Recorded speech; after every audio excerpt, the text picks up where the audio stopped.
Just basically they gave us very basic information. She has cerebral palsy. She's 3. That was it. That's kind of all we had to go on, and they asked if we'd like to meet her, and we said yes. And it was pretty surreal driving up to an orphanage for the first time. You know, it was situated in between all these apartment buildings, just kind of in the middle of, you know, just like another apartment building, situated in the middle of all these. We weren't prepared. We walked into this room thinking that we were coming into like a reception room or a entryway or something, and there she was right in front of us. And it was just crazy to walk into that room and see your kid and be like, that's my kid. You know, I mean, it was just instant. We knew she was ours. Just the feeling of walking into that room and seeing her. The day we left the orphanage, we had known her for a month and had visited every day, twice a day, for a month. And so, you know, she was really confident. She knew where we were going. She'd seen the pictures. You know, she was ready to go. And the day we took her out of the orphanage, she went into shock.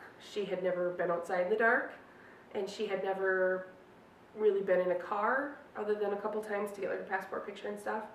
And so we left, and it was dark, and it was night, and there were lights, and she got car sick. We got home about 5:30 in the afternoon or evening, and had dinner, played a little bit, took a bath, and just kind of sat around and looked at each other, I guess, and, you know, wow, we're really home. And gave the boys their gifts, and they kind of oohed and awed over her and sat next to her and, you know, checked her all out. And we went to bed, and she slept that night pretty good. And she woke up the next morning a brand new kid.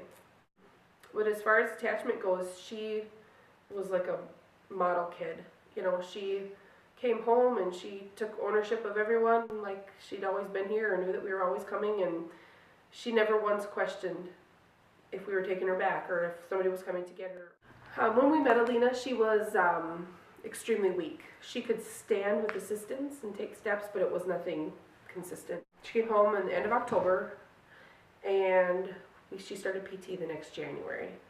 And they did the same thing as us, worked on core strength, sitting, standing, kneeling, just being aware of where her body was. She didn't know any of her body parts, even in Russian. She went from very dependent to completely independent on everything. You know, she picked up potty training right away and was using the bathroom by herself within a few months of being home. She could get all of her clothes off and on. She could feed herself. Everything in the physical category she picked up really fast.